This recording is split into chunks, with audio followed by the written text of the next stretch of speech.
So now we're talking about from 1993 to 2003. I have given you a timeline of how many massacres had happened, even though the bulk of Hindus had moved out of the village in 1990. These were just some people who were left behind that, even they were killed. Every time there is, and this is a pattern, they're not killed like that. Every time there's a pattern, every time they sense that there is some kind of normalcy happening, every time they sense that, okay, Hindus might come back for good, or every time they see any kind of political process starting, this has happened. And this has happened till this point. You would remember just a few months ago, there was a series of targeted killings in Kashmir.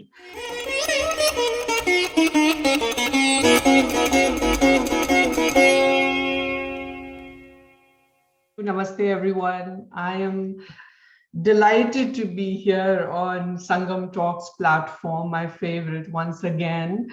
And as usual, excited to be speaking to this eclectic group of audience who are present here today. Thank you so much for making time. Let me just start with extending my best wishes to everyone for the new year. I hope 2020 is a normal year and an event-free year for us after quite eventful last 2 years. For the talk today, and I thought I will divide it into two parts. I thought we'll do something different. I'll divide it into two parts because this is month of January, and month of January is a very painful month for Hindus of Kashmir. It was, as everyone knows now, it was on 19th of January 1990 that we finally realized that in order to save ourselves from mass massacre and to survive, we will have to leave our home of 5,000 years yet again, and this was going to be our 7th exodus. I think that realization happened on 19th January, and all the mosques blaring and all those stories, everyone knows about it. The story of 19th January is quite well etched in our national consciousness now. I've written about it. Many other eminent people have written about it, talked about it. There are eyewitness accounts because we were all there. I was there. So all that has been said. However, I just want to, over the years, I have realized people think that it was just that one incident or that 1 month that, that created this entire upheaval and led to the Exodus. I want to say that there were massacres after the 19th of January, after the Exodus that happened, and those massacres haven't stopped for a long time. And those massacres have pretty much been forgotten. And they're never talked about. You will never hear about them. If you do Google searches, you will be surprised. A couple of them are mentioned maybe, but we don't have enough. There were no eyewitnesses. We don't have enough, no investigation, of course, was done on it. But there is no, there are no journalistic accounts also in long form that we would know. But it's important to remember those massacres because they were not insignificant or irrelevant.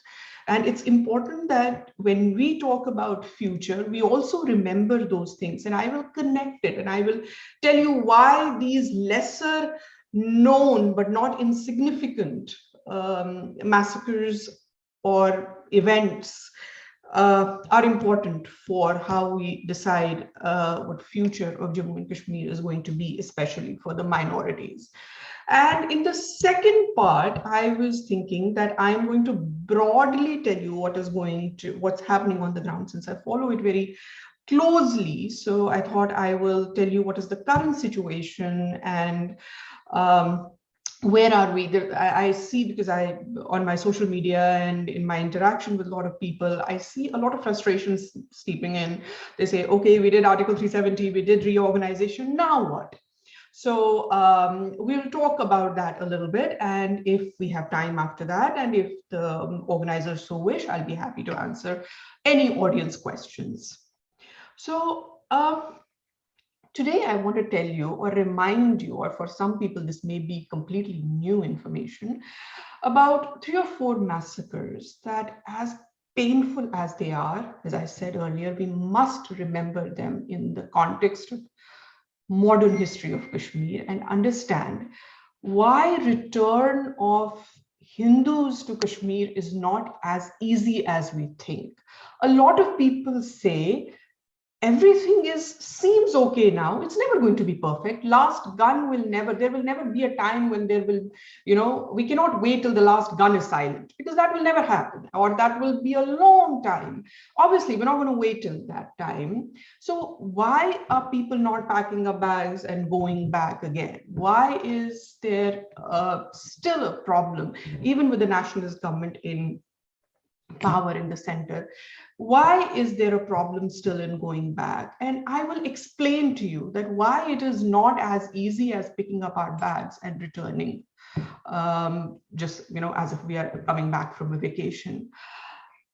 It's my firm belief, and I have written it many times, that peace in Kashmir for the last 30 years at least has been a period of lull, or a period of, between two violent phases of peace, as defined in Kashmir, is a lull between two violent phases of terrorism. So every time there is a slight noticeable lull, or there is some talk of return of Hindus, terrorists have immediately given us a sign that while they accept all of us returning as tourists, permanent return is not acceptable to them. That has been given, those signs have been given to us time and again and again and again. And there is a pattern. Just because we don't see the pattern, or nobody is drawing that pattern, doesn't mean it does not exist. So that is one of the reasons why a lot of people in my community, and all the people who have suffered, they've said, they've taken a vow that the 7th Exodus will be our last Exodus. When we return now, we're not going to come back again. And for that, we have to make such, the process has to be so, has to be such that we are not thrown out again. So first, I want to talk about Sangrampura massacre. I have no way of knowing. I wish we were doing this in person, and we would do a head count or a hand count. How many of you have heard of Sangrampura massacre? I don't think many have. After just let me give you a little background. After 1990, you will recall that assembly elections, for about 7 years, there was no political process, nothing. After 6 years or 7 years, assembly elections were conducted in Jammu and Kashmir in 1996, preceded by Lok Sabha polls. So I think Lok Sabha polls were in May, and May roughly that time period, and assembly elections were then held in September. These were the first elections held after insurgency. Everyone remembers that as an important landmark, a return to so-called democracy after a very turbulent phase. So the spread of terrorism to Jammu had not yet happened. It was not complete yet. It was still around, terrorism was still around in Kashmir Valley. And even though this marked the reintroduction of democracy with elected government in place, that is the time the terrorists realized that this is the time to hit back again after 6 years. On March 22, 1997, Islamist terrorists in Sangrampura, a village 20 miles south of Srinagar, burst into homes of Hindus. Remember, Exodus had already happened, but very few people had stayed back. Very few. You could count them on fingers. So these people were now attacked.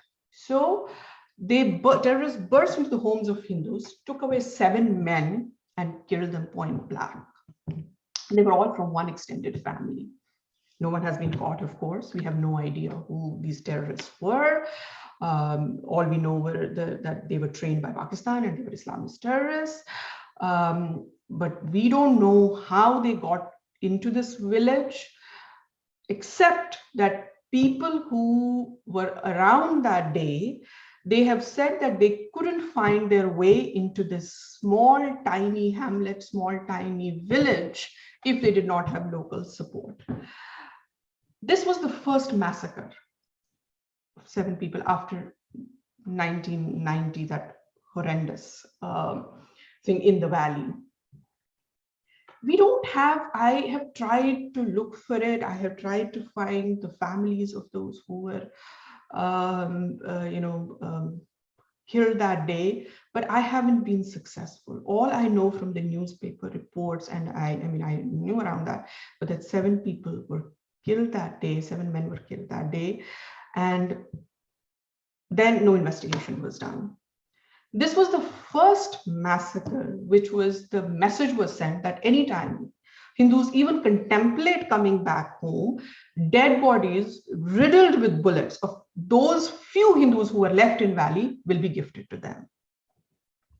Before this was in Valley in Sangrampura.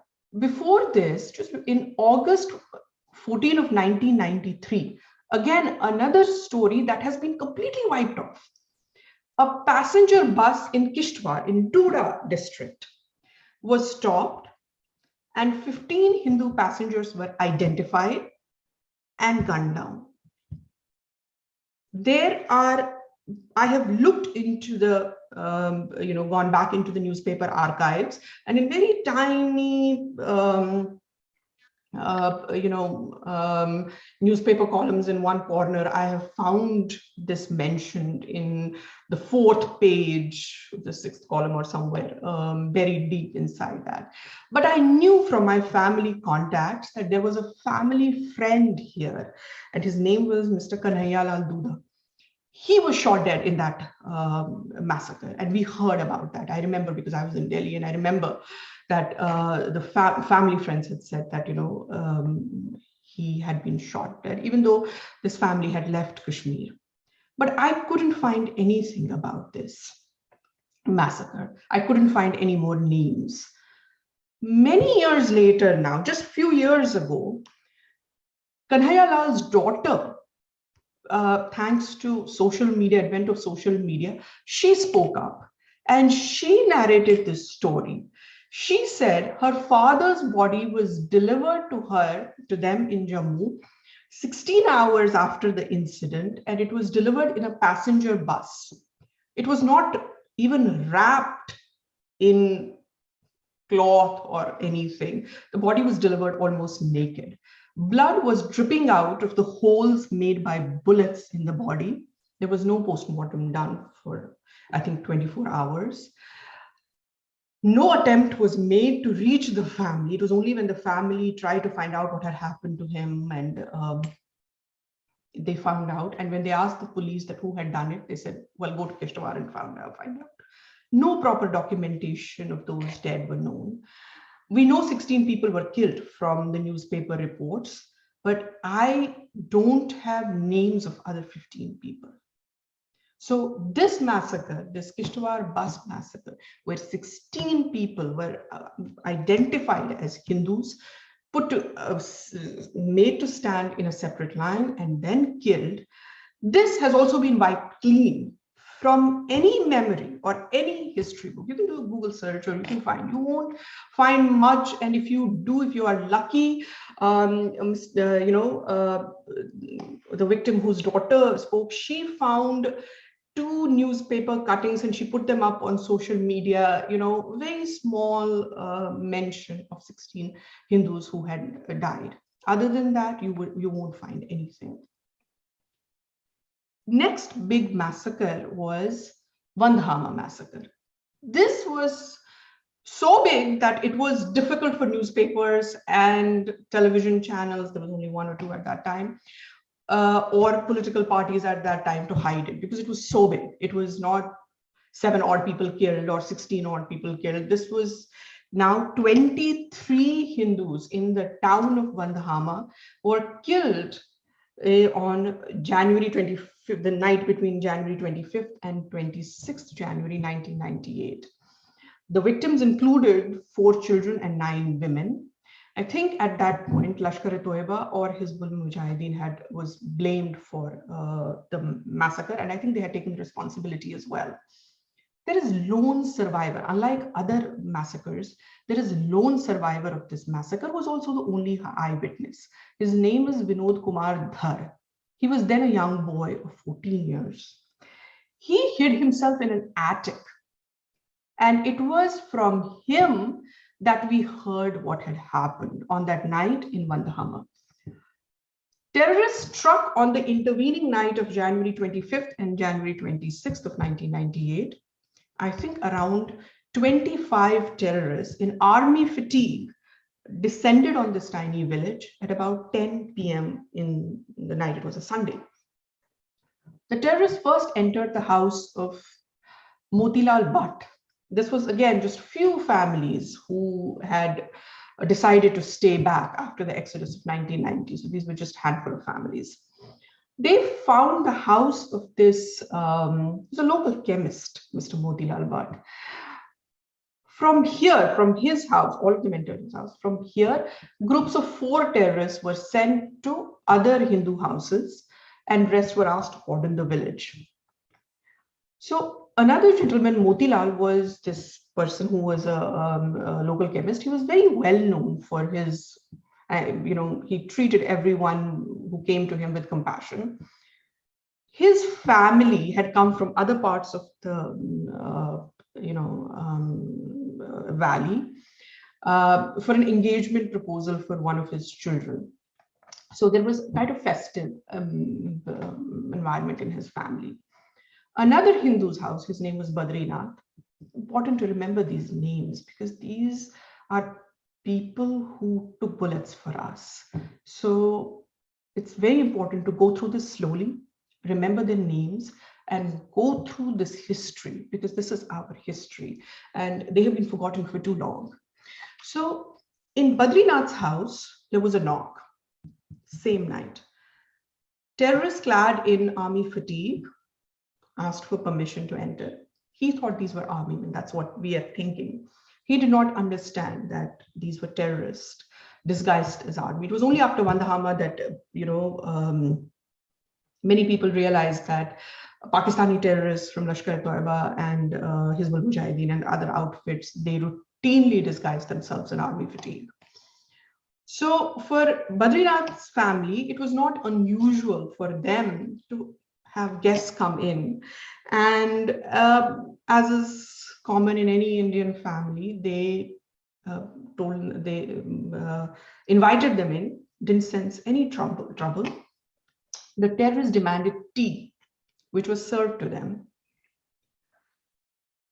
Around 11 p.m. that night, Badrinath's family came to know that other Hindu families living there were entertaining similar guests. They still did not know what was going on. After the tea was served to them, the family asked them when would they leave. The terrorists assured them that, don't worry, we will all leave. An hour later, a radio set carried by the terrorists turned on and someone on the other side of the radio said, Pura gaon cordon ho gaya hai. Entire village has been cordoned. That was the moment they were waiting for. One of the gunmen stood up and people who had served them tea, they ordered to shoot the family members down. This young 14-year-old boy from the family, Vinod Kumar Dhar, he hid himself, he ran and hid himself in the attic and was not found. And later, many years ago, he told this story. He heard bursts of gunfire and people screaming. He had hidden himself under, I think, heaps of dried cow dung or something is what he said. Within 15 minutes, everything fell silent. And Vinod Kumar Dhar was now the lone survivor amongst 23 Kashmiri Hindus who were killed that day in Vandhama. Terrorists, before escaping, burnt the house of Motilal, the chemist who had initially given them shelter, and they also burned the local temple. In other 3 houses, they had also resorted to indiscriminate firing, and they had killed, and by the time they were done, after the guns fell silent, there were 23 dead bodies lying in 3 or 4 different homes. Vinod Kumar Dhar came to see the fate of his 5 family members. He screamed and shouted. Remember, this is not a big city. This is a very small town. the community, the Muslims in that village who lived, they had all gone to the local mosque. And it was the day that Muslims celebrate before Eid is Shab-e-Qadr. It's called the festival, or the event is called Shab-e-Qadr before. And this is the day they spend, I think, in mosques. The story is that they were so, remember, it's a small town. It's middle of the, if anybody has been to small village towns in middle of winter night, it's very quiet. You know, you can hear, even if somebody is shrieking, even if somebody is screaming, you can hear through the village. You know, it rips through the village, you can hear it. But somehow the story is that at the time the shootings were happened and people were screaming, the loudspeakers in the mosques were the volume was increased. So no one heard. No one heard of the massacre that was happening. Vinod Kumar Dhar went around screaming, the lone survivor went down screaming and shrieking. He could not find one person to help him. Later, 23 pyres were erected, and 14-year-old boy, Vinod, he went from pyre to pyre, consigning all those dead bodies to flames.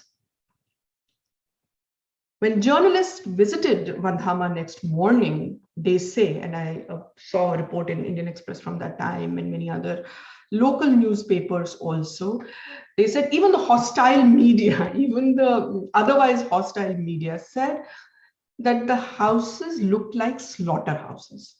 Bullet-ridden bodies were lying in a pool of blood. And there's this one story that I can never forget, and that gives me nightmares even now, that there were, because remember there were women and children also killed in this massacre. A mother had unsuccessfully tried to save her infant by hiding him in her bosom, in her lap. But both got killed together. The story from one of the newspaper journalists who went there, he said the cop tried to separate the mother and the child after death, and he couldn't. There was burning smell of human flesh everywhere.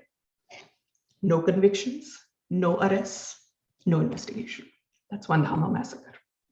And there was Nadi Marg massacre, where 24 Hindus in the village of Nadi Marg in Pulwama district of Jammu and Kashmir were killed by Lashkar-e-Toiba. This was on 23rd March 2003. So now we're talking about from 1993 to 2003. I have given you a timeline of how many massacres had happened, even though the bulk of Hindus had moved out of the village in 1990. These were just some people who were left behind, that, even they were killed. Every time there is, and this is a pattern, they're not killed like that. Every time there's a pattern, every time they sense that there is some kind of normalcy happening, every time they sense that, okay, Hindus might come back for good, or every time they see any kind of political process starting, this has happened. And this has happened till this point. You would remember just a few months ago, there was a series of targeted killings in Kashmir.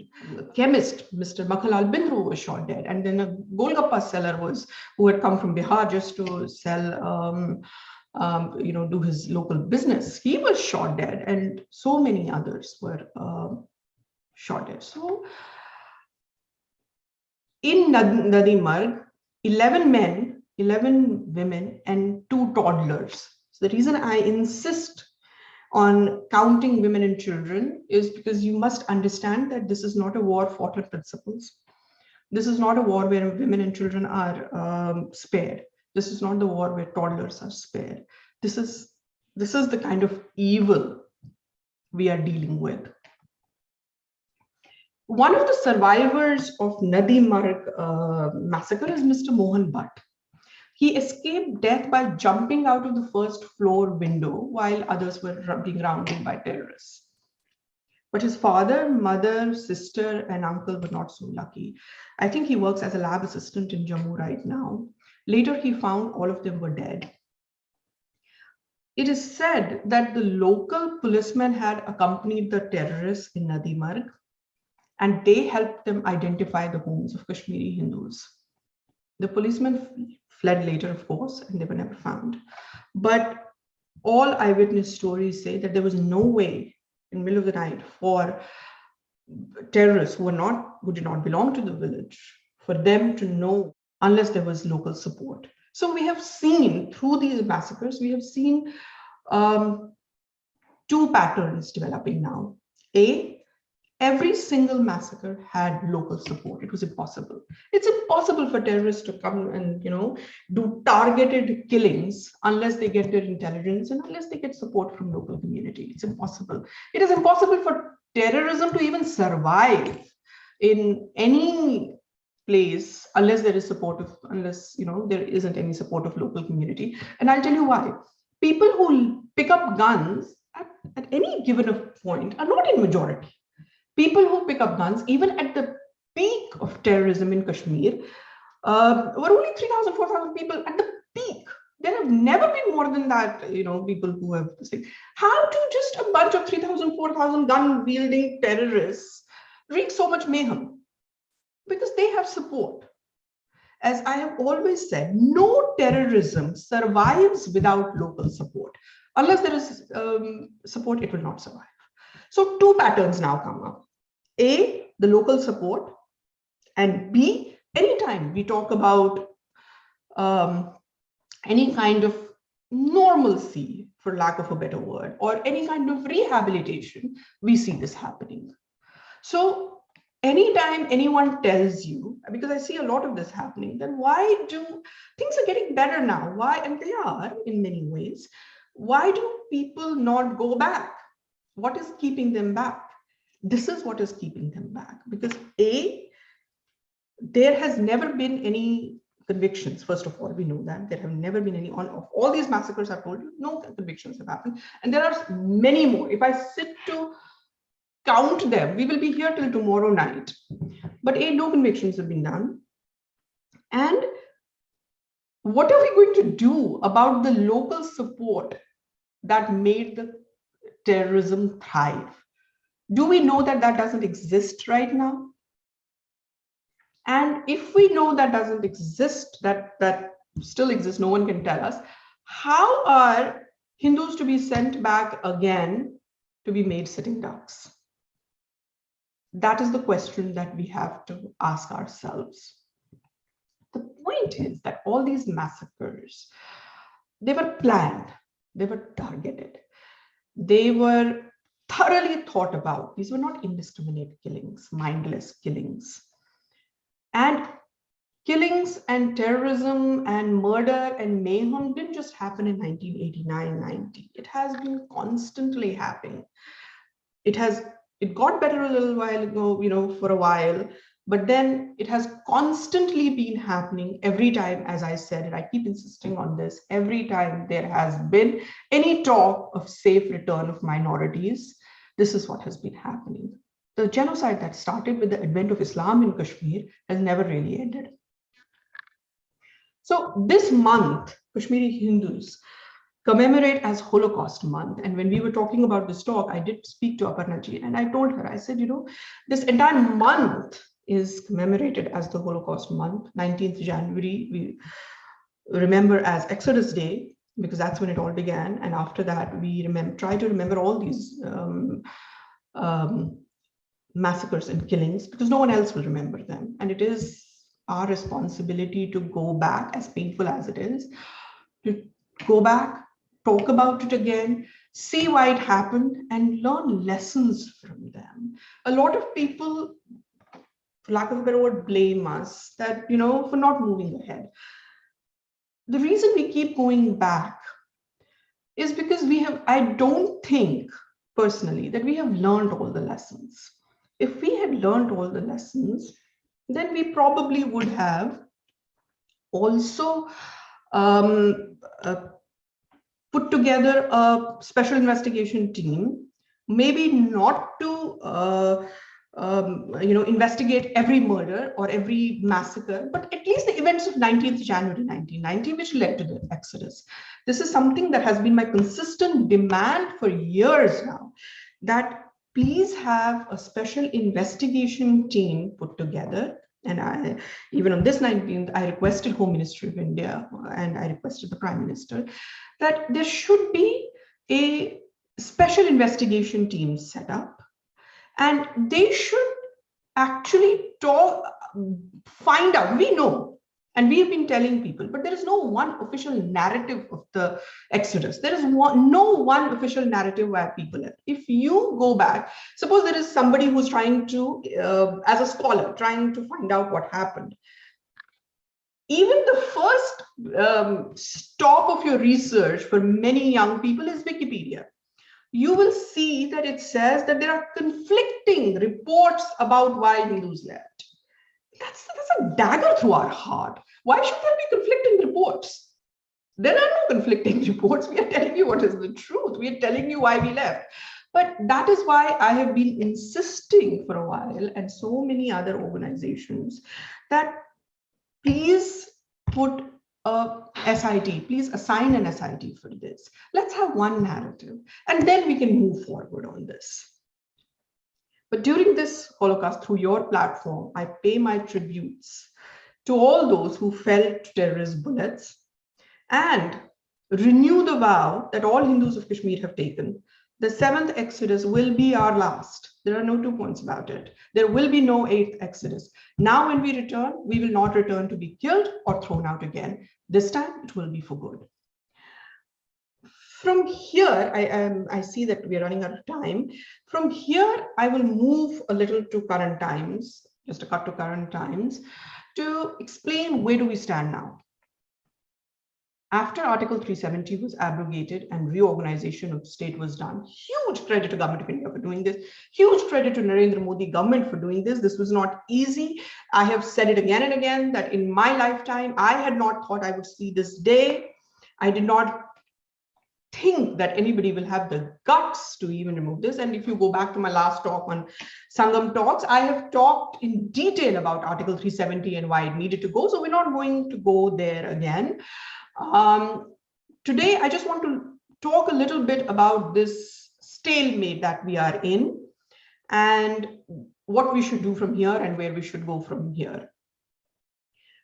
Kashmir issue has to be looked from 2 prisms. There is no other way. One, you have to look at the security and the terrorism issue. That will continue. That is the matter between the Indian state, Indian security forces, and the terrorists. And at this point, at any given time, Indian state is in a dominant position. There is no way that they are going to allow terrorists to be run large in the state anytime soon, or it has never happened in the past so many years now. The government has come down very harshly on terrorism, rightly so. OGWs, or overground workers of the terrorists, people who do not pick up the gun, but they act as allies of these terrorists. They have now been identified as terrorists. Allies of terrorists are terrorists too. And these people, it's the whole intelligence working. And so all that security thing is working. That's not going to go away. Let's not kid ourselves. Kashmir issue is a huge geopolitical issue between Kashmir and Pakistan, India and Pakistan, and China is involved. So it's not going to go away. That issue will remain, and Indian state is more than capable of handling it. But then we have to look at other side also. That issue we're not worried about. The other issue is restoring normalcy in the valley now. And what does the normalcy mean? The timeline set by the Union government after August 5 events were that after reorganization, there will be delimitation and then statehood will be restored. Because commonly held belief is that the only normalcy that can happen when the political process starts. After all, we are a democracy, and in a democracy, the definition of normal is for the political process to be started, people can vote themselves, and people can vote their own government, and they can have representatives, who represent them in the state assembly. So the Reorganization Act of 2019 said the number of assembly seats in Union Territory of J&K will be raised from 107 to 114 through fresh delimitation process. This task was entrusted to Delimitation Commission headed by retired Justice Ranjana Desai.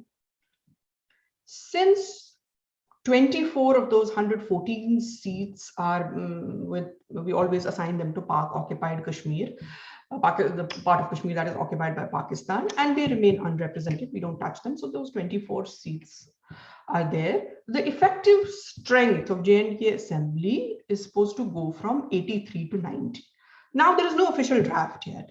On March 2021, this committee got an extension for 1 year. So they are supposed to give their final draft in March of 2022. Hopefully, we'll know what the final draft is then, but there have been leaks or drafts in the newspapers, and we sort of know what is going on. The effective strength of J&K is supposed to go up from 83 to 90. The draft that was unofficially shared by the media, the government hasn't said anything, and I cannot vouch for how correct this is, but this has been going on by and large from this information from the sources. It said that the total seats in Jammu region from existing 37 will go up to 43. And Kashmir will have 1 additional seat and will have 47 seats. The districts were reorganized and they have increased from 12 to 20 since last delimitation, which happened in 1995. This draft also proposed reservation of 9 seats in J&K for scheduled tribes and 7 seats reserved for scheduled castes. So the allocation, this allocation seems to have been done on 2011 census, and I'll tell you why that's a problem with a lot of Jammu, community in Jammu. The Gupkar Alliance, or the People's Alliance of Gupkar Declaration, what they're officially known as, which comprise 5 mainstream parties: National Conference, PDP, CPM, Awami National Conference, and I think J&K People's Movement. They came together and they basically, the draft that was shared, they said they don't accept it. And they clearly said that any attempt to empower Jammu will be, in no uncertain terms, will be not acceptable to them. Jammu cannot be empowered. The population is the main factor for delimitation, but other such aspects like terrain, communication facilities, connectivity, etc., also need to be considered in a place like Jammu and Kashmir. We have to note that Jammu region doesn't have a linear topography and connectivity is not very good still in remote areas. I was doing some research and I found out that even on the basis of 2011 census, which is not acceptable to Jammu region at all, by the way, because they say that this was a fraudulent census. Jammu the counting was not done very correctly in Jammu, and they've been saying that they do not accept this census. But even if we do, 46 seats in Kashmir division are spread across, I noticed, about 16,000 square kilometers, and whereas 37 seats in Jammu are spread over 26,000 square kilometers. So the way to understand this is that Kashmir has 1 assembly segment for every 346 kilometers, and Jammu has 1 for every 710 square kilometers. So people who are following this and who are working this, activists who are working on this, they are saying that this draft currently is not favorable for Jammu. It is not even, and if you go by the census, then the population of Kashmir is more than Jammu, but they are not accepting those numbers as well. So they're saying that numbers were fudged and credible. My point is, even though you accept the census of 2011, this draft is still not acceptable to me, because you have to understand the topography and you have to understand the how people are spread across in cities and the density of population. Even if you go by this census, this draft is not very favorable or equitable or should be acceptable to Jammu. It does not do Jammu any favor. So, as I said, there are vast disparities in electorates of various constituencies, and there are many activists who have done these reports, and I'll be happy to share those numbers with anybody who wants them after the talk, that how the top 3 constituencies of Jammu division have a disproportionate number of people, and the same doesn't happen in Kashmir. So this was not done very scientifically, let's just say this. So therefore we've reached a stalemate. Political process remains tied to delimitation and then to elections. So to sum it all, at the moment, there are multiple voices in J&K. There are Dogras of Jammu who say that after years of, rightly so, that after years of being discriminated, they now deserve a fair representation in the political process. Then there are displaced Hindus of Kashmir who are saying all this political process is meaningless for them unless their issues are resolved. They want people responsible for the genocide to be held accountable.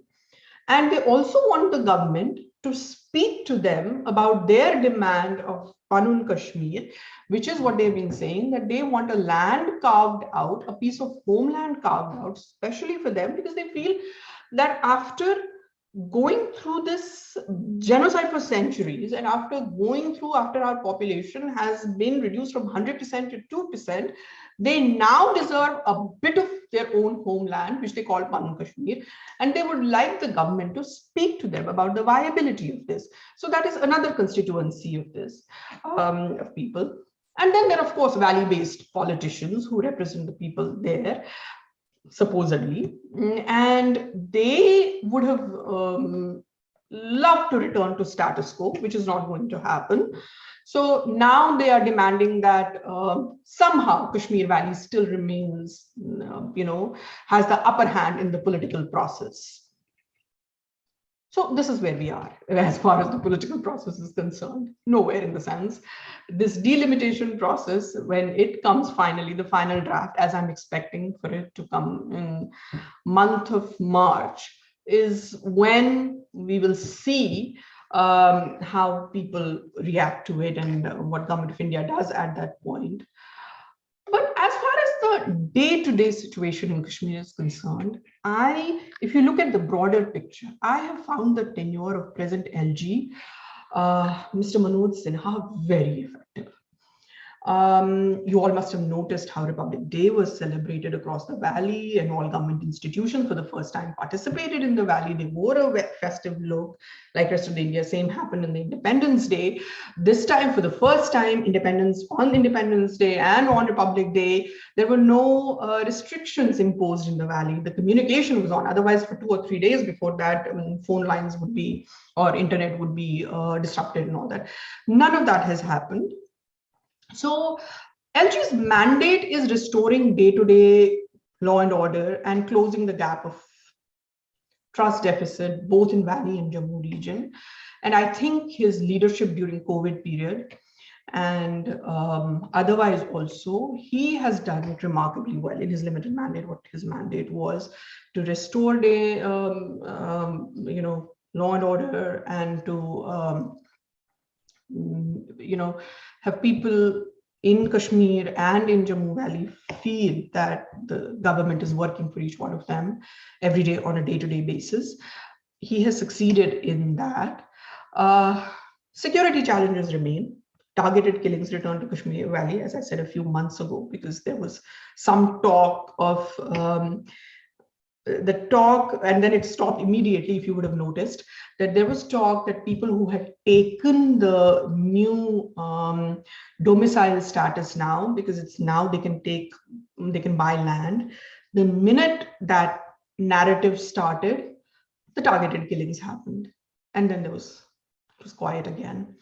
And we haven't heard of anybody wanting to go back again for a while. So that's where this is. Larger issues in J&K will remain and will be resolved with time and, most important, patience. It feels frustrating at times, but then at that time we must remember that the series of systemic reforms that we have seen being witnessed in both Jammu, Kashmir and Ladakh, they make it amply clear, as I keep saying, that the events of August 5th were not merely a political statement or ideological commitment of a political party. It was a lot more than that. The first major reform has been passing the domicile law, which increased the categories of those who can claim a domicile status, and also recognizes all stakeholders who had been disenfranchised earlier, people like me, and had kept us out of the political mainstream. The new law now paves way for every citizen of India to become domicile of J&K after 15 years of residence. The time can be changed anytime from 15 years to lesser than that if people so decide. Sanitation workers, Safai Karamcharis, Gurkhas, West Pakistan refugees, they have now been, who after years of being denied equal rights, they have now been covered under domicile law. They are now eligible for government jobs and any affirmative action guaranteed by the Indian Constitution. In fact, at the last count, I know that there were about, I want to say 47 lakh new domicile certificates issued. So these are new stakeholders in Jammu and Kashmir, 47 new domiciles. And this includes West Pakistan refugees, Valmikis, Gorkhas. Dalits in J&K were kept out of the benefits that Indian Constitution guarantees to them elsewhere in the country, but those rights have been restored.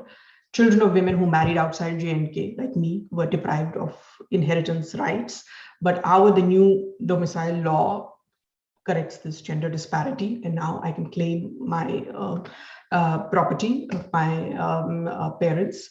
So Article 370 abrogation was really restoration of human rights, and government remains committed to that charter. It no longer takes a constitutional amendment to bring about change in Jammu and Kashmir. For me, to sum it all up, that is the most important part, that you do not need to have a constitutional amendment now to change anything if you want to change. It just is, but things in democracies, it's like an 18-wheeler bus that is trying to make a turn. It's not going to go like a small scooter. It will take a while. It has to take a long turn. It has to take a long arc. So that takes a little bit of time. And that's why everything seems so frustrating. And there are times when I am frustrated as well, or pessimistic. But overall, I remain optimistic with the work and progress that is happening. And I remain optimistic that in few years, even with the geopolitical situation that is changing and things are changing around, I have a feeling that they're going to be in benefit of India. And as we get out of this COVID pandemic, India looks much stronger than other Western nations at the moment, economically in every which way. So I feel all of this is going to come together soon, and there will be changes that we will see.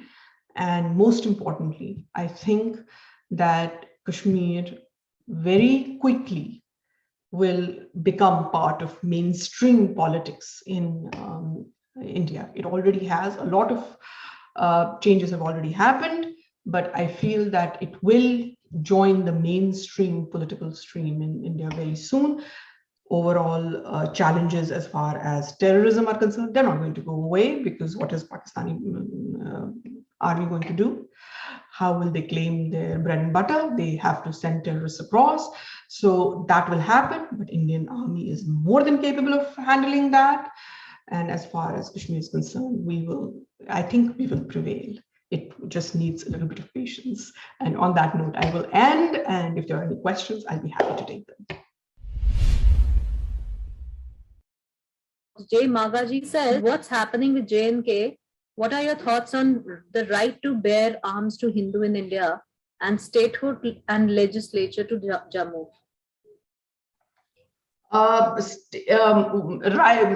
Right to bear arms. You know, in many small places in Doda and other hilly areas, Indian government has experimented that.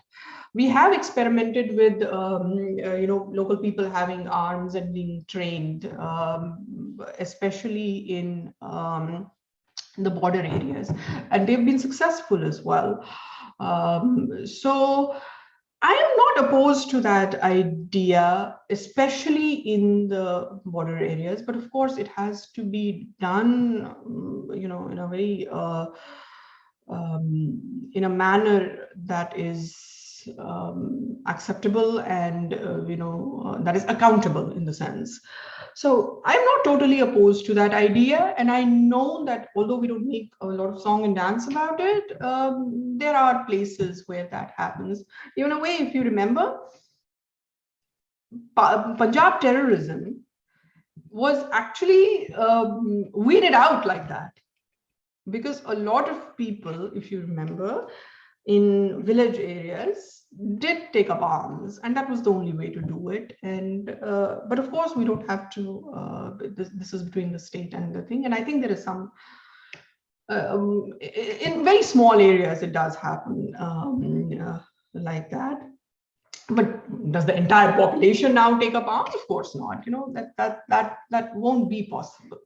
You can't have people in Srinagar moving with automatic guns now. That's not going to happen.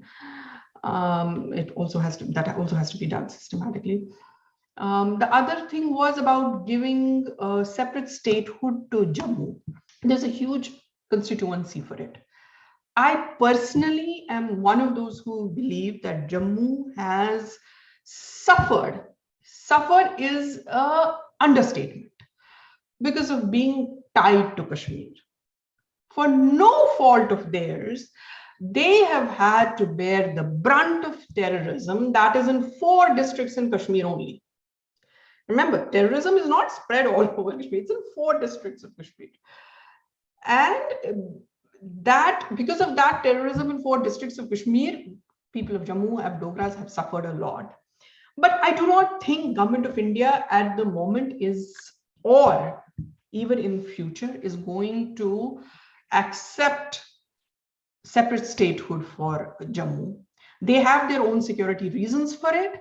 They feel that the larger picture for it is not beneficial for the state of India, for the Indian state. So I don't think statehood to Jammu is going to happen anytime soon.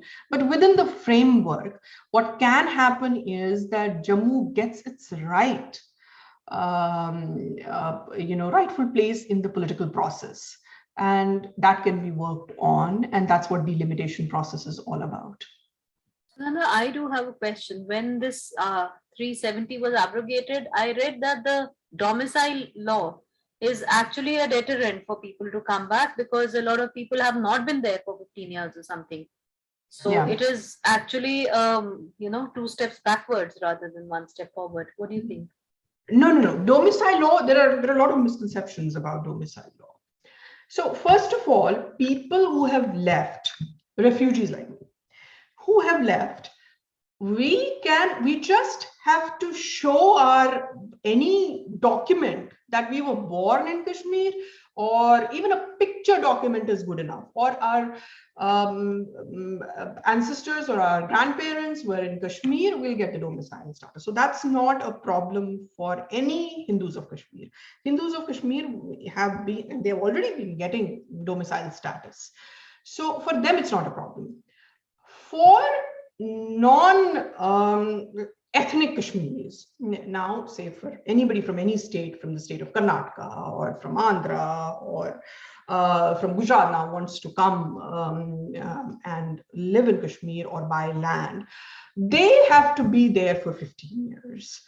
And it's, I don't think it works as a deterrent, and I will tell you why. Because they can sit and live, on working, there is no problem. It's only the land that they have to wait for about 15 years.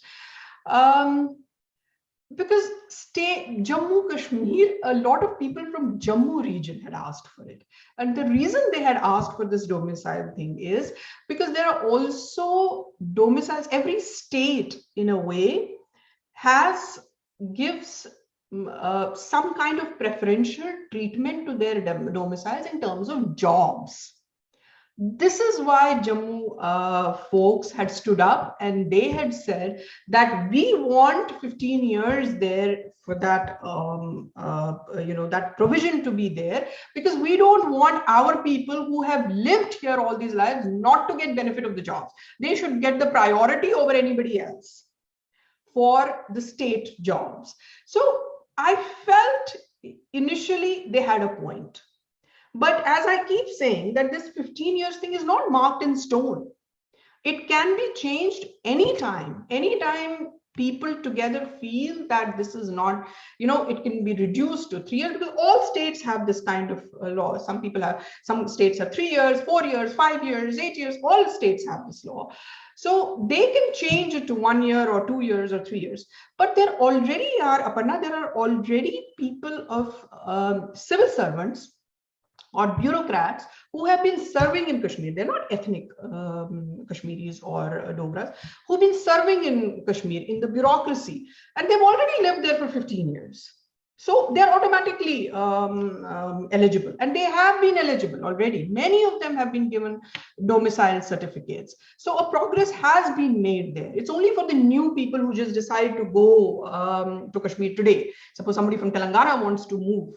So they have to wait for 15 years. But otherwise, if people are already living there, and people of sons and daughters of bureaucrats who have studied there, or bureaucrats who have been there, or army folks who have been serving there for some time, they are already eligible because they have done that 15 years thing.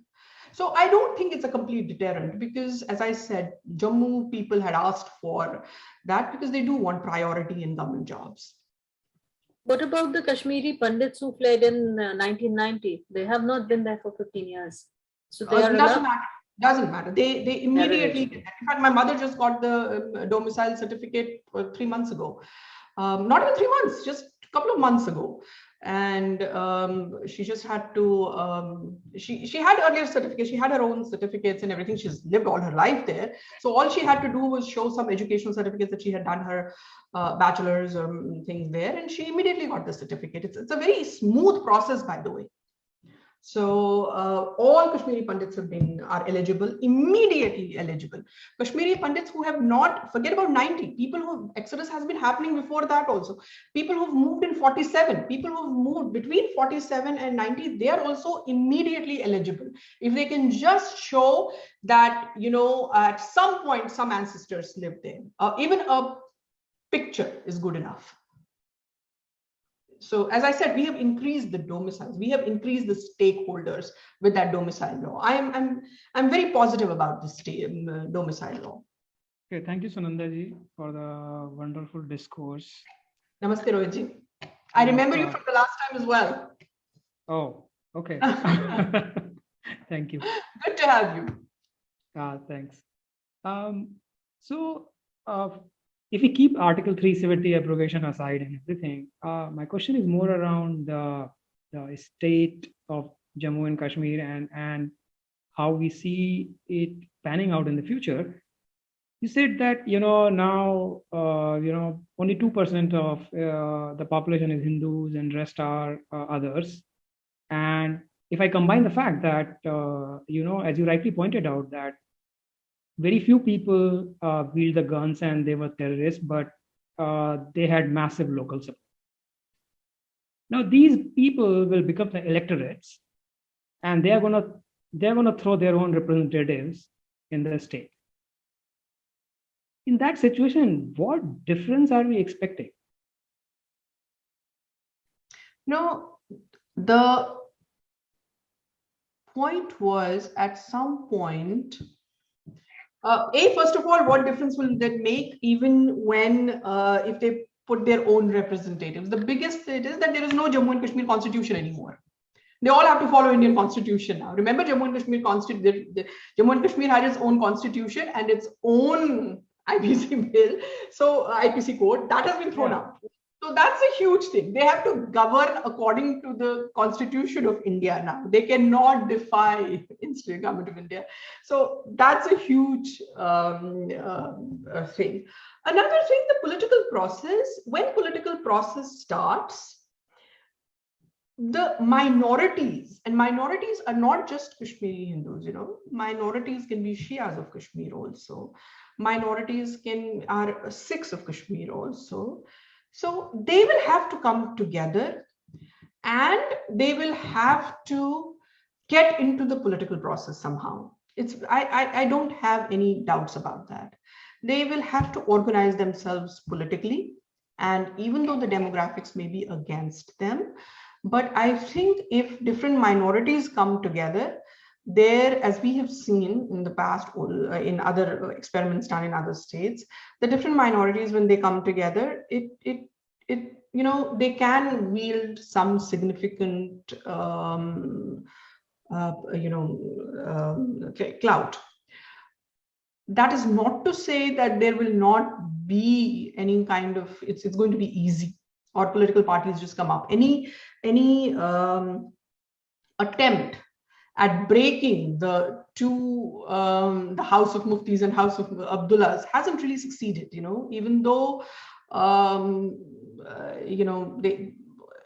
they don't have the kind of support they used to have, but it hasn't, they have not been completely taken away from the picture. So they will continue to be there, these two families, and we'll have to see how much people support them. But remember, Hurriyat doesn't exist anymore. Hurriyat has been completely dismantled. So Hurriyat is not going to be able to do any proxy candidates and all that they did. So there are mainstream, there is Awami Party, that has the new party that has come up. So all these political processes and political permutations and combinations are happening. And then there is another option that Panun Kashmir is saying, that carve out a homeland for minorities, for Kashmiri Pandits. I don't know how much government of India is willing to listen to that, but then that is one school of thought as well, that carve out land for them where they can, a small union territory, then where they can sort of have their own political representatives and all. I don't think that is going to happen anytime soon though, but for the present, I do feel that the minorities should come together and form, as much as we hate it, the word voting bloc. So, I mean, frankly, I find myself lacking in that confidence, because the other set of people, when they are in minority, they create so much of ruckus. And when they are in majority, and what we have seen, that they have already done that. It's not that we need a proof. They have been doing it, and consistently, as you rightfully say. Yeah. I mean, to me, I'm sorry, I may sound very negative and pessimistic. No. That's understandable. I mean, it's a lot to accept, and there is a lot going on, and it's not going to be easy. But it has to be. I really don't see any easy way forward. I do feel that we have 2 or 3 options in front of us. There is an option of Panun Kashmir. We have to see, the government of India must, I think, really talk to people of, the organization Panun Kashmir, and see the viability of Panun Kashmir. And I think there is some merit to the idea. And then, of course, till that happens, I think the political process must not be in Kashmir if it starts, and when it starts, it must not be left as empty as well. We have to attack, for lack of a better word, from various fronts. So while there is talk of Panmuni Kashmir going on, there is a pressure group being built for Panmuni Kashmir. There should also be a pressure group that the political process should not just be left to two families of Kashmir. Otherwise, we will just return to status quo. Ma'am, do you think Ranbir Penal Code is still working? And do you think Taliban will be a problem sooner or later in J&K? Ranbir Penal Code is not working anymore. It is that has been thrown out. So with the abrogation of Article 370, it is the Indian Penal Code now. With the Taliban question, a lot of people are asking about it. What is it going to happen? Any incident in Afghanistan has always had impact on Kashmir. If you remember, even in 1990, when how did the 1990 insurgency really start? It was when USSR pulled out and all these mujahideens, they did not know what to do. Just a quick lesson, geopolitics lesson here, that all these mujahideens who had guns and who had been trained, and now the war had collapsed in Afghanistan, their next target was Kashmir, and that's when they came to Kashmir, and that's when mujahideens or terrorists started coming to Kashmir. So we have known since 1990 that anything that happens in Kashmir has a direct bearing, because then that changes things in Pakistan, and then that changes things in Kashmir. It's a domino effect, and we know that. My sense right now, and it's very difficult to know what is going to happen in Afghanistan really, but my sense, it has been a while now since United States pulled out, and it was hard to say last time when I was on Sangam Talks, but now many months have passed since then, and I think Taliban this time, they are going to be, it's not going to be as easy for them to be training terrorists. They may train terrorists, but sending them to India anymore. Because Indian state is not what it used to be in 1990. This is a very strong state. This is an Indian state of Balakot. This is an Indian state that has gone across, has sort of, changed the status quo, that has changed the red line and gone and bombed the other side as well, even if gone in POK and other side. So I don't think it is that easy to start a full-fledged trouble in Kashmir anymore. But will we see 5 terrorists crossing over, 10 terrorists crossing over, random killing here and there? Yes, that will continue because we live in that area. Look at who our neighbors are. I mean, Pakistan, and the mothership of terrorism is Pakistan. And then they are doing all this mess in Afghanistan, and now they probably are regretting United States not being in the area after so many years. Because yesterday I saw Moeed Yusuf's, the Pakistan NSA statement that Taliban is foisting trouble in Pakistan. My best hope is that Taliban and Pakistanis keep themselves busy with each other, while India goes on to become the 5 trillion economy. This is not a macro level political question. It's a very micro level human one-on-one. Your parents and you were obliged to leave Kashmir. Naturally, your home, land, whatever it is that you had there would have been taken over since, repurposed in various ways. Now, when we talk about domicile status, that confers upon you the right to go back and buy fresh land or a home or whatever. Other than this deep sense of cultural belonging, completely acknowledged, completely respected, but other than that, what would take you back there, considering the 30 years have passed and you've set up a new life, your parents have set up a new life, your friends are not there anymore, your livelihood is not there anymore. So at a very human level, what would take you back? Your mother's got status. Why does she want to go back? Because of her house. If you have followed the news, they have actually started a whole process of claiming displaced, Homes. displaced migrants. They call it migrants, and I completely deny that word, but that is the official Sure. word.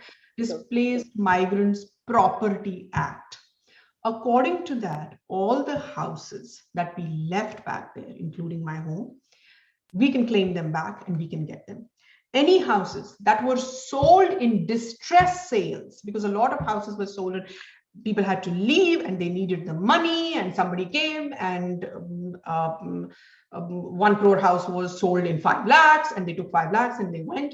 Any of those distress sales, are now going to be opened again, and those houses can be claimed again. So at a very micro level, as you asked the question, that, what will take you back there? Our homes will take us back there. Our properties will take us back there because they're still there. They haven't been, we haven't given up claim on them. The house that my father built, and with his, as a government officer, with very limited amount of money, the house that he built, for a middle class family, that's all they have. So my mother wants to go and claim that house. My mother wants to claim back all her properties. Similarly, everyone wants to go back. I mean, the question, I know, and you were trying to be nice. The question really is, no, thank you for that. The question really was, why should you go back? You have your lives now, outside of Kashmir, like I do. Then why should you go back? What is it that will take you back? For that, I have thought about it, and a lot of people talk about it within the community. The desire, Malika ji, it is hard for me to explain, but the pull and push that takes you back to your home and roots is so strong and is so powerful that it will push many of us back again. Maybe now it will take us a while to sort of, go back and forth and end what we have here and start there. Maybe a lot of people, my mother's generation, are ready to go. They are retired and they are ready to go and they want to start their own life there. For my generation, who have jobs outside, and maybe it will be difficult because there are no jobs at the moment there. Let's face it. We're not going to get the same kind of lifestyle immediately as we go, but at least we'll have a home to go back to. We will have set up a base there, and then we can keep going back and forth. And maybe many of us will start some, businesses there. Maybe many of us will find some things to go. But at least let's create that process. Right. Let's not just say that, oh, nobody is willing to come back home. Then why do we even want to go? Then we sort of walk into the narrative of terrorists. That Sure. these people wanted to go away, and then why are we going? And just to claim that place, we're not going to go give it to Islamists that easily. No, of So course. let me assure you that there are a lot of people who are ready to go back. So this is in, as crude as it sounds, the strata of my strata. Let me now tell you that there are people who are living in squalid conditions in camps in Jammu still. They do not have any visible means of income there. They are living on very small sustenance. They will go back in a heartbeat. Jagti camp in Jammu, they are living in worst conditions. They are living in Jammu heat in 50 degrees. They live under tin roofs, in one room homes. They are ready to go back now. So there are many people in Jammu who are willing to go back now. So I do not represent the entire gamut of Kashmiri Hindus, or a few people who are vocal on the platforms. We don't represent the entire gamut of Kashmiri Hindus. There are people, nameless, voiceless people, whose voices don't get heard and who may not be as successful in their lives financially or economically, but they do want to go back. In which case, ma'am, my follow-up question then is this displaced migrants property. This is the government reassuring people like yourselves that your homes will be restored to you. Now, 30 years have passed, and someone else might be living there. I mean, there were thousands and lakhs of Kashmiri Pandits who The left, homes have right? been taken over. Yes, yes. So what does the government then offer to the, for instance, the family currently living in your home? Do they Yeah. offer them alternate accommodation? No, because they already have. I don't think there is any talk of offering them alternate accommodations because they have not. They were not displaced. They took it over as their additional property. It's not like they had been displaced from somewhere or they were refugees somewhere. So it was just that I live in this house and the house next door to me is now vacant and I went. So the government will come back and say, go back to your own house. That house will remain. So that is not something that the government is working on or should take into account, because any of those houses that were occupied, they were not occupied. They were occupied as Illegitimate. occupiers. They were Right. not occupied by people who needed, Sure. a house for themselves or who were. So there is no question about it. It is just a matter of law and order situation, and that's all it is. As per the media and the national legislature events, 370 was abrogated. Has 35A2 been abrogated, or how is it going? Has the judiciary 35A quashed has it? been dismissed, finished. It doesn't. 370 has been abrogated, but 35A does not exist anymore. They call it Nesta Nabud kar diya. It's finished. It doesn't exist. Don't even talk about it. I know this is a terrible blot on Hindustan, India, Hindus, and there's no soft words to describe it. Now, as a practical person, I would just like to ask this much.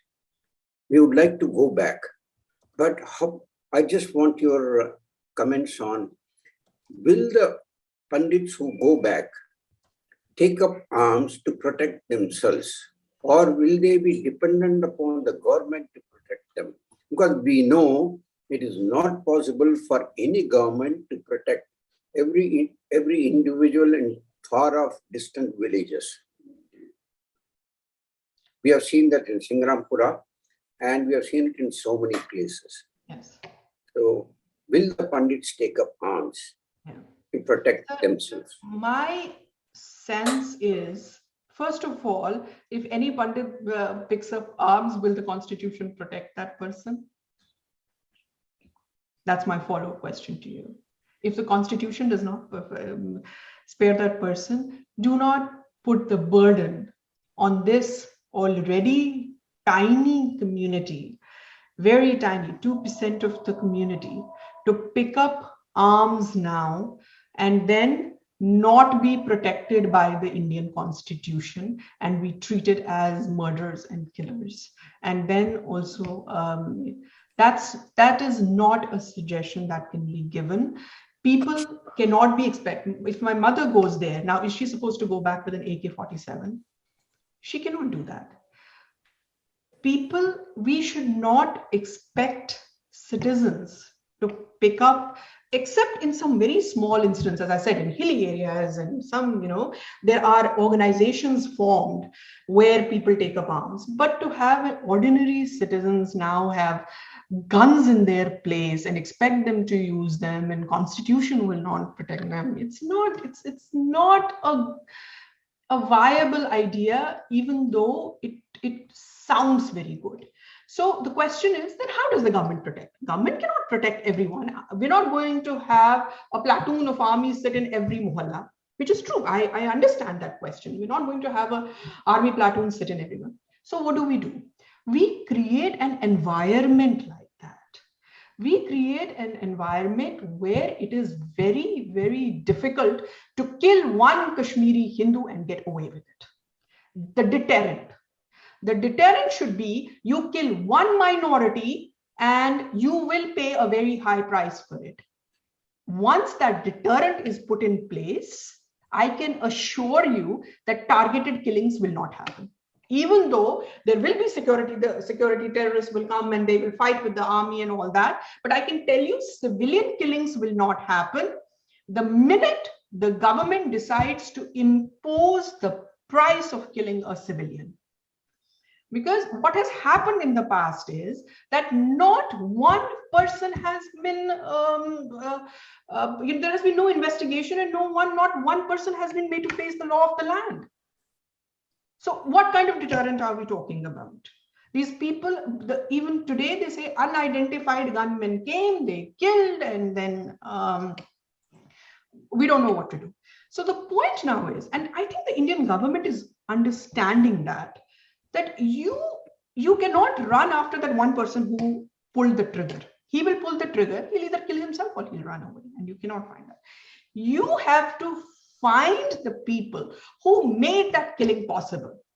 Let me assure you, sir, no civilian will be killed by a terrorist unless there is support of local people around them. If we make it very difficult for the local people to support terrorists, if we put a very high price on it, I can assure you, will not need to ask Hindus to pick up guns. The government needs to do its bit about that. And I think they are doing their bit. If you see the recent killings that happened, the OGWs, or the overground workers, were rounded up. High prices have been paid. And that's the only way to fight this. That is the only way to fight. Terrorism cannot be fought by just, terrorists will always be eliminated by Indian Army. There is no question about it. It will never be under that misconception. Anybody who picks up a gun, there's a thing that give them 180 days, and it's over for them. Their story is only for 180 days. The Indian army or Indian security forces are more than capable. What we have to understand is that the local support has to change. Once that changes, then you will not have to ask my 70-year-old mother to take a gun. You're very optimistic. Unfortunately, at my age, I'm not very optimistic about the government of India, which I find is a very, very soft state. It's a fact. I mean, we do not know how long. I can assure you, it's changing. How long this government will be, and who will come after 5 years or 10 years. And this is something we have to keep in mind. And I said that this problem is not of Kashmiri Pandits only. No, it isn't. It's elsewhere also. Agree to stand up with the people of Kashmir Pandits and do what is required to be done. We cannot simply let you, lose all by yourself. The country has to stand behind you, which it is not doing at the moment. Yes, one government has come, which is doing something. But the country as such, people as such, have still not realized what has happened in Kashmir. It has not resonated anywhere else in this country, which is a very, very tragic and sad part. So that's why platforms like Sangam Talk, that is why we are doing all this, so that people can understand. Governments will do what governments have to do, but civil society at large, people like us, have to also form pressure groups. We also have to do our bit and sort of create this understanding, or for example create this awareness amongst people that whatever has happened in Kashmir should not happen again, and killings or targeted killings or terrorism will not be tolerated. There will be zero tolerance for terrorism. There will be zero tolerance for any kind of terrorism. So my sense really is that the Indian overall consciousness is changing. And it is being understood that terrorism or terrorists will not wield the kind of power they did even 20 years ago. The change doesn't seem visible right now, but it is happening at a very subliminal level. It is happening. If you go to Kashmir today and if you speak to local people there, they will tell you that their, for lack of a better word, veto has been taken away. They don't have the veto to put the gun to Indian government anymore. So those are little changes that are happening, but these are systemic changes. These take, as I said, this is think of this as an 18-wheeler truck. It has to move. It will take a little bit of time. The governments will do what the governments have to do, but people like you and me, we also have to do our bit in creating the awareness. And I am not worried about in a democracy, governments will come and governments will go. But if the kind of renaissance we are seeing in India right now, I am confident that the awakening is here to stay. Even when the political process, and it's a revolving door, governments come and go. There are ups and downs in democratic processes, which is to be expected.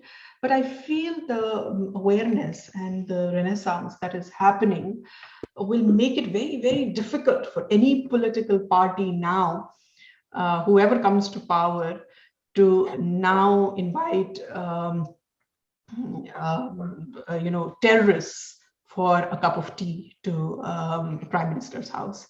That's not going to happen now. Indian population will not accept it. Sunanda, I heard from Major Gaurav Arya on one of his shows. He says that Afghanistan had a stake in Kashmir as long as Pakistan was sponsoring it, and Pakistan was doing it as long as they were getting dollars from the US. Now Pakistan itself is broke. Number two, the kind of help that the moment on 15th August, the first thing one of the Pakistan ministers said, the Taliban will help us take Kashmir. Taliban are not as giving and as forgiving to Pakistan now as they thought. So now they're saying good Taliban, bad Taliban, Tehreek-e-Taliban is bad Taliban, the Afghan Talibans are good Talibans. So I don't know, he sounded pretty positive and optimistic about J&K and about the non-role of Taliban or Afghanistan or even Pakistan now in J&K. What do you think? As I said, I am not saying the trouble will not happen.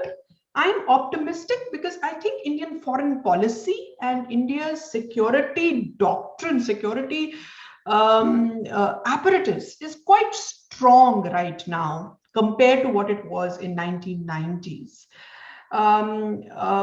In fact, when I was doing my research yesterday, I was going back to these massacres. I was trying to find the dates and everything. Sometimes you forget. So I wanted the exact dates. And I was looking at Sangrampura massacre that I talked about earlier. Do you know when the Sangrampura massacre happened, we really officially did not have a prime minister because we were going from Vajpayee's government. Vajpayee had, after his first small 13-day government, and then Deve Gowda, and in between this happened, there was no government in India. If you remember people who remember that time, there was no government in India, and we were going through prime ministers like it was nothing. So the kind of instability that early 90s, that saw in India, and that's nowhere compared to where we are today. I mean, it's Indian state is very, very powerful at the moment, and people know it. And now that we are part of the Quad, and now that we are part of the other global governance models, I do not think it is going to be as easy to start a full-fledged insurgency in Kashmir. That is what I'm optimistic about. But do I think that one or two Ikka-dukka terrorists will not come over every second day and then they will not be shot down? I don't think so. They will keep coming.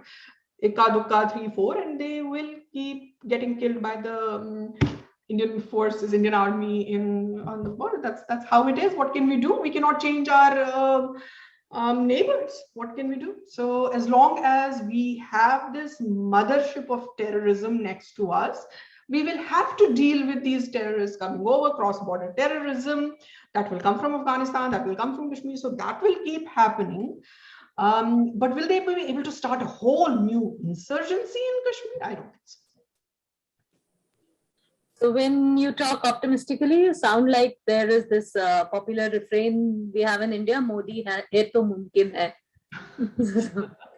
No, I don't really think it is completely Modi hai to mumkin hai. I think it is more like an idea whose time has come. Because, I do see, at a ground level, I see how people have changed now, how people have zero tolerance for a lot of things that they had tolerance for before.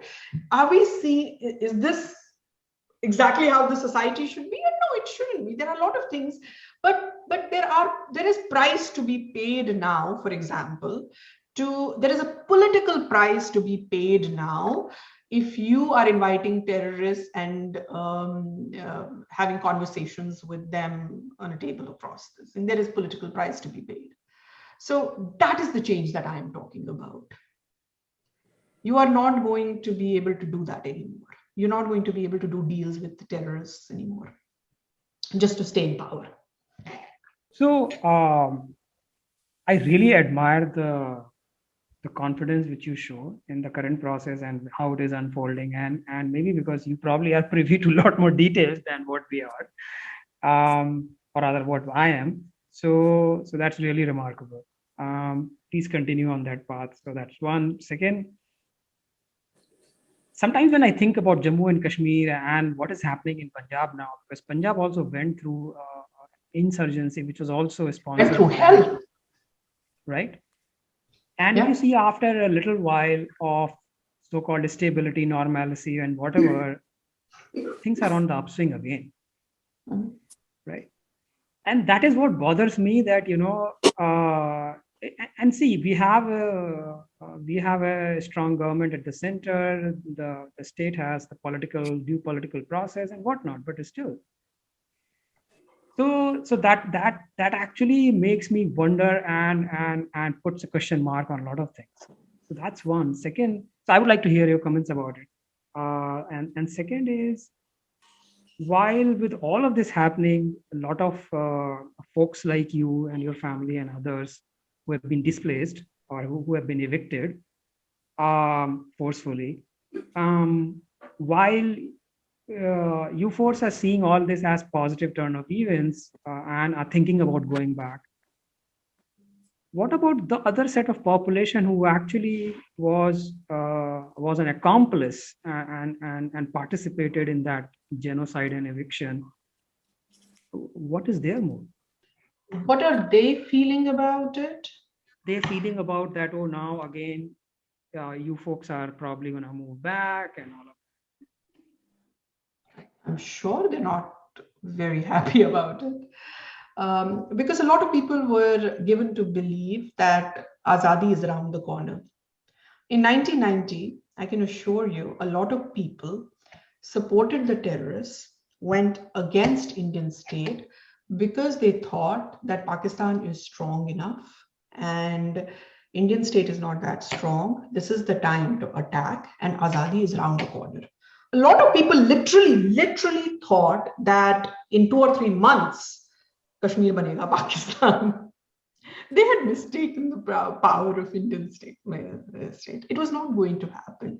Indian state is ready to take a lot of, we can absorb a lot of losses. That's not a good thing to say. We should not absorb any losses. But I'm saying at the time of crisis, we are able to absorb a lot of losses and save our territory. Even in the worst of our times, even in 90s, we were able to do that.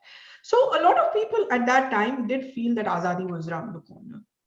I remember reading, there was no WhatsApp jokes those days, but I remember jokes in the neighborhood where they would say that, oh, we sleep in the night and in the morning we look outside the window to see ki abhi Pakistan hai, abhi Hindustan hai ya Pakistan ban gaya. Things like, we used to hear those things said in things. So that was the reason for them to support this Pakistan supported insurgency. A lot of water has flown under the Jhelum since then. Pakistan has completely, after August 5th, after the abrogation of Article 370, what Indian government has done, Indian government has A, restored human rights in Kashmir, B, it has also called the bluff of Pakistan. Now, the extent of what a lot of people would have loved for Pakistan to come and attack India after August 5th. The maximum they did was create a Kashmir Day where everyone, I think, stands up for 5 minutes in solidarity for Kashmir. I think that's what they did. Imran Khan had said something like that they will observe a Kashmir Day or something. That is the extent of what Pakistan can do at the moment.